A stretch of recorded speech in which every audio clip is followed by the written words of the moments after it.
Thank you. Thank you, Mr. Chair.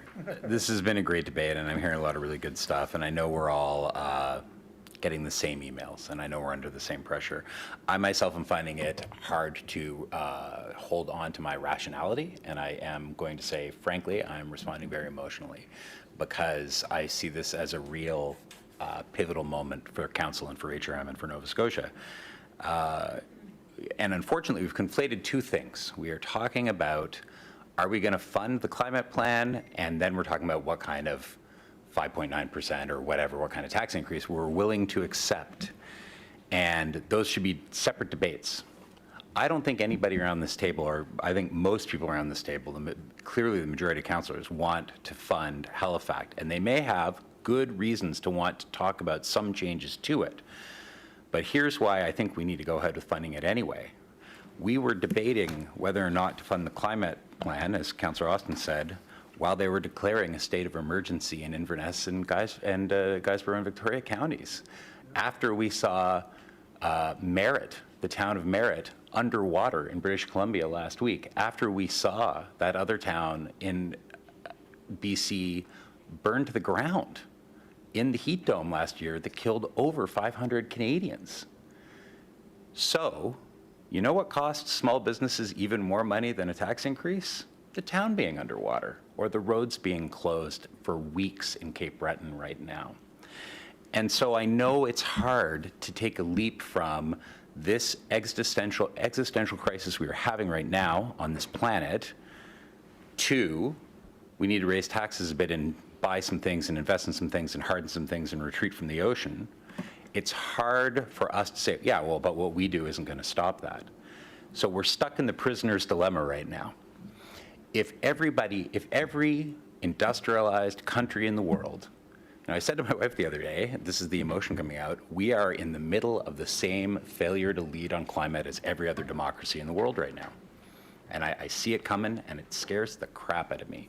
If everybody does their part, we hit our decarbonization goals and the Paris climate goals and the IPCC goals by 2030, 2032 in that range, and there's hope. Everybody has to do their part, and you have to just hope that everybody else does their part. And the fact that if they don't do their part, we shouldn't do our part is not the kind of logic I can get behind. That is not where I am at on this. So, you know, I know that there are issues with implementation of HalifACT. I know there's issues with equity. I agree 110% with Councillor Cuddle on the cap being an issue, which is beyond our control. I don't think that's a reason not to do it, but it will get worse and worse and worse. And we've said this to the Liberal government. We said it to both opposition parties. I've said it to Tim Houston myself when I was president of NSFM, but that action is required at the provincial level, and I agree. I will also say, and I'll just close on this, you know, almost 3% of that 5.9% is actually operating costs. And it's 2.9% because we made a choice to use reserves last year and not raise taxes 1.9%.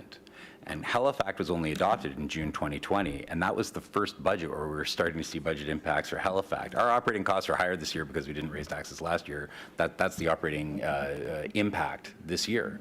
So every year we push this out, it gets harder and harder and more expensive to hit the 2030 goal. And I know COVID's been hard, and I know small businesses are struggling, but you know what? The cost gets higher and higher, and arguably exponentially higher as we get closer to 2030. We can't do the plan in 2 years or 4 years or 6 years. We might not be able to do it in 8 years if we actually fund it this year, but we got to give it a good faith try. We got to do it for the kids, for the seniors, for the children, right? For the vulnerable, because all the people I'm hearing can't afford tax increase. That's who died in BC in the heat dome because they don't have air conditioning and they don't have power and they don't have mobility. They don't have the money to save themselves.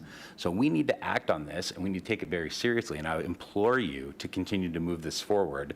And let's hope the feds announce stuff in January, and let's hope the province announce stuff in January, and the tax rate can go up less while we still fund HalifACT. But we have to fund HalifACT. We have to do that, or we're living the lie that all the other governments are that are saying they're going to do something and aren't doing something. Thank you, Mr. Chair.